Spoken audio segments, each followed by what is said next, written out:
get these chicken recipes started. Y'all like my scrap bowl? That stays on my counter because everything we don't eat goes to the pigs and chickens. It's really kind of a blessing. It makes me feel like I'm not wasting anything. Okay, in between the pork and chicken, I washed all the utensils. This is chicken fajitas. Couldn't be easier.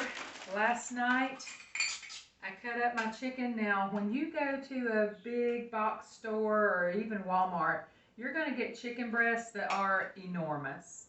And sometimes, if you're not careful, you'll get chicken breasts that have been injected with some sort of solution, salt, a salt and sugar solution or something like that.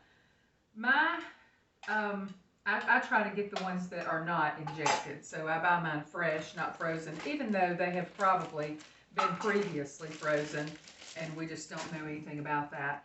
I take each breast and I slice it, I put it down and I slice it in half this way, and I also slice the tenderloin off of it. So I pay really close attention when I'm doing my recipes. I pay close attention to what kind of chicken I'll need. 2 of my recipes needed chicken breasts. 1 of my recipes, which is the fajitas, needed chicken strips. So I was able to save all of those tenderloins that I was slicing off of each breast. I was able to save those and cut those into strips, which kept me from having to even open my 4th pack of chicken. And so I was happy about that because I could just wrap that up and put it in the freezer for next week, and I won't have to buy any next week. Yes, I had to buy it this week, but that'll make next week's bills just a little more bearable. What I'm doing now is putting a cup, 8 ounces of chicken, 16 ounces of chicken in each bag, because these bags are for 4 people. This is not the chicken that's injected with a solution, so it's really not going to shrink up much. So I can put just right at 4 ounces for each person. I include maybe 1 or 2 little strips extra, but that's what I did. I put 2 cups in for each. That one feels a little light. I'm going to toss that in there. And then I do the same things for my vegetables. I put a ½ a cup of vegetables per person. So I'll put 2 cups of onions, I'll put 2 cups of peppers, and then I'll do the lime juice and the honey and this fajita seasoning mix. Now, it calls for 1 packet of fajita seasoning mix for 6 servings. I only have 4 servings, so I'm going to take a tablespoon out of each one of these. I'll use that for something else for my family. But what I have discovered is you don't want to just dump the whole thing in there if you're not doing 6 servings. It makes it really salty and the flavors are very strong. So make sure you pay attention to that. Each of these little packages is between 3 and 4 tablespoons normally. I've worked with them a long time, so I know that. So I make sure to take out what I don't need. That's what I'm going to do now. Then I'm going to measure up the peppers and the onions and put in our salt and honey. I'll need to get me a little bowl. I'll get this one right up here next to the Mother of the Bride, aka me, corsage, and the grandmother's corsages. I have 1 more corsage to work on, and then I'll be finished with those. I'll have some videos up about those. I am no florist, but I can watch a YouTube video and copy what somebody else has done, which is a good thing for me. I'm going to wash this cup because even though it's all going into the same space,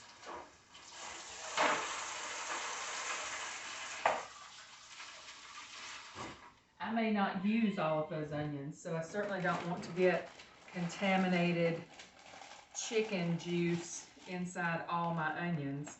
I don't want to put those in there yet. I want to do the lemon juice or the lime juice. Juice of 1 lime, which I cheat and buy lime juice. 1 lime has 2 tablespoons of juice roughly, and also a tablespoon of honey goes in there. I'll have to get that out with the bag. And I want to get all of that nice and marinated into that chicken before I add the vegetables on top.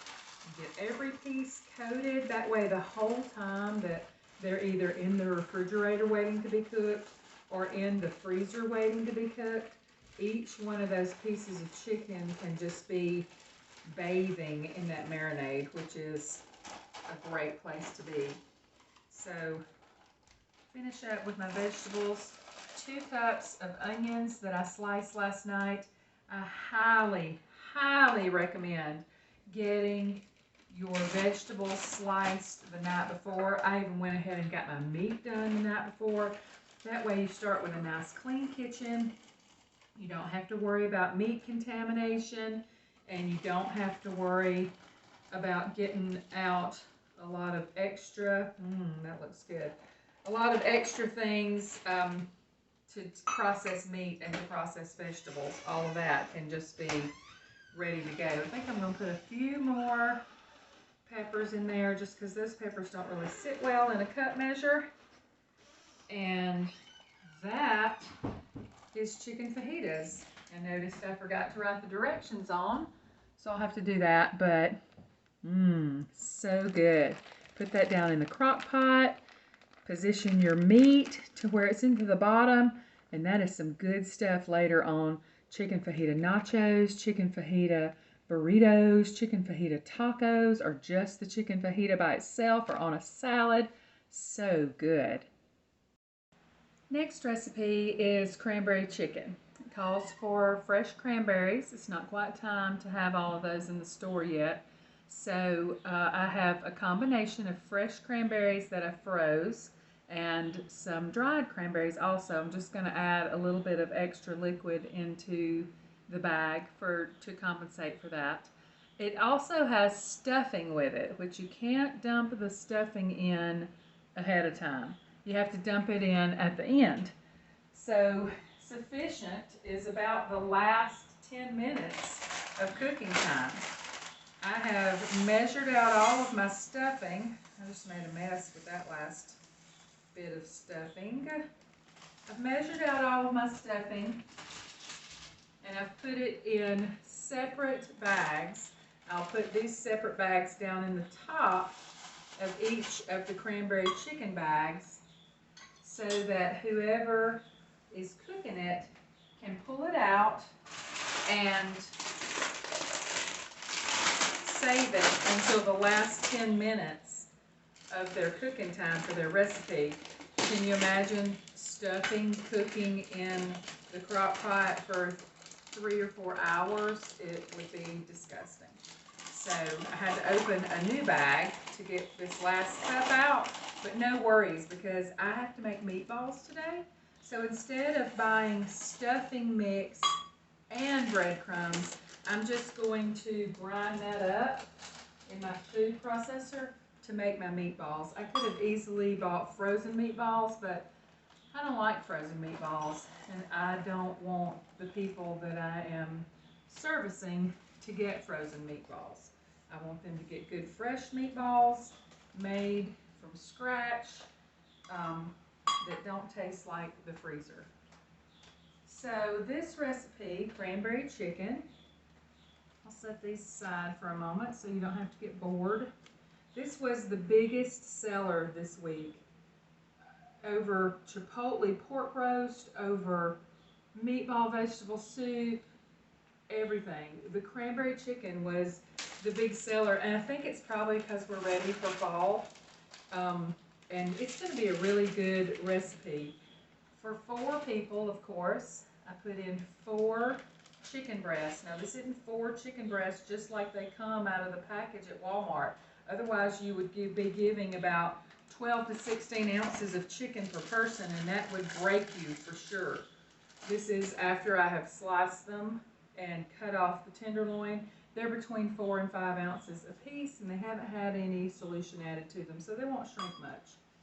Now, I have, as I mentioned, a combination of fresh cranberries and dried cranberries. So I'm going to fill that about 3/4 to the top with fresh cranberries, and then I'm going to put in another cup of dried cranberries. Fresh cranberries are very, very tart, and so I don't want about another 3/4 cups. I think I'll go. So that's about 1.5 cups of cranberry goodness, and everybody will like that. That'll be enough. And then about 3/4 cups of sugar, but I have a combination of brown sugar and white sugar, so I'm going to put in 1/2 cup. I think that'll be delicious. We have a packet of Lipton onion soup mix that I'm going to remove 1 tablespoon from. If I can find my tablespoon. Oh man. You ever have those days where it's like, it's really hard to be me? That's the day I'm having. There it is. Hiding in plain sight. I'm going to remove a tablespoon of that. I can use that in smalls, because I don't want it to be too salty.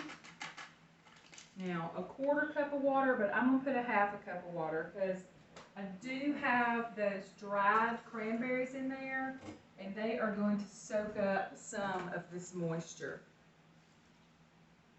Let's see how that looks.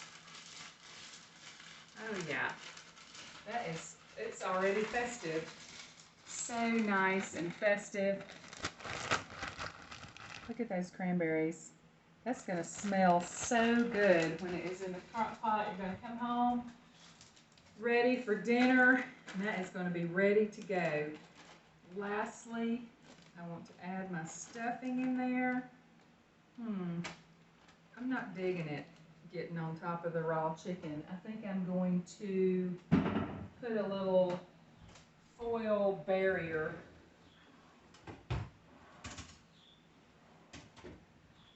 Oh, here's my foil. I wish y'all could have told me that it was sitting right there. I'm going to put a little foil barrier